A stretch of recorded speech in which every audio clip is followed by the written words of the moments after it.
எனக்கு ஜீவனை தந்ததும் அல்லாமல் தயவையும் பாராட்டினீர். அருமை தேவ ஜனமே, நமக்கு கர்த்தர் ஜீவனை மாத்த கொடுக்கல,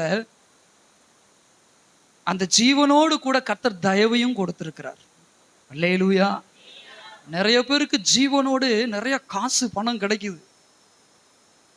நிறைய பேருடைய வாழ்க்கையில ஜீவனோடு அதிகாரமெல்லாம் கிடைக்குது, அந்தஸ்தெல்லாம் கிடைக்குது, கனமெல்லாம் கிடைக்குது. ஆனா அவங்களுடைய லைஃப்ல தயை என்கிற அந்த நற்பொருள் கிடைக்கிறது இல்லை. தயவு என்கிற இந்த நல்ல காரியம் அவர்களுக்கு கிடைக்கிறது இல்லை. தயவு இல்லாதபடினாலே ஜீவனோடு காசு இருந்தும் கனம் இருந்தும் அதிகாரம் இருந்தும் இனி இந்த ஜீவன் இருந்து என்ன பிரயோஜனம்னு சொல்லி மரணத்தை தேடுறாங்க. என்னை விட்டு ஜீவன் போகட்டும்னு நினைக்கிறாங்க. கேளுங்க, இந்த வசனத்தை நீங்க வாசிக்கும் போது கவனிக்கணும். கர்த்தர் நம்ம எல்லோருக்கும் ஜீவனை மாத்திரம் கொடுக்கலங்க, தயவையும் நமக்கு பாராட்டி இருக்கிறார். அல்லேலூயா. கர்த்தர் நமக்கு ஜீவனை கொடுத்து தயையையும் பாராட்டி இருக்கிற கர்த்தராக இருக்கிறார்.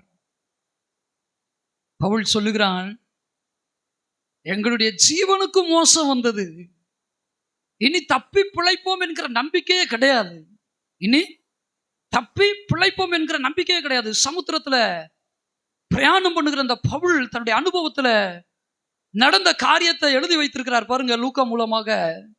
இனி நாங்க தப்பி பிழைக்கோம்ங்கிற நம்பிக்கை எதுவுமே கிடையாது. ஏன்னா எல்லா நம்பிக்கையும் போச்சு. ஏதோ ஒரு மலையில இருந்தா மரத்துல ஏறிக்கலாம், மிருகங்கள் வரட்டுனா, குகை இருந்தா அங்க போய் ஒளிஞ்சுக்கலாம், தண்ணி இல்லைனாலும் ஒரு குறிப்பிட்ட செடிகள் இருக்கிற தண்ணியை பிழிஞ்சு எடுத்து அதை கொஞ்சம் குடிச்சு உயிர் வாழ்ந்துக்கலாம். ஆனா சமுத்திரம் எங்கு பார்த்தாலும் உப்பு தண்ணீரால் நிறைந்தது. அது மாத்திரமல்ல, தப்பி பிழைப்பதற்கு இடமில்லாத ஒரு இடம். தப்பி பிழைப்போம் என்கிற நம்பிக்கை அற்று போன போதுதான் கர்த்தர் இப்பொழுது இடைவிடுகிறார், அப்படி தூதனை அனுப்புகிறார். பவுலை நீ பயப்படாதே.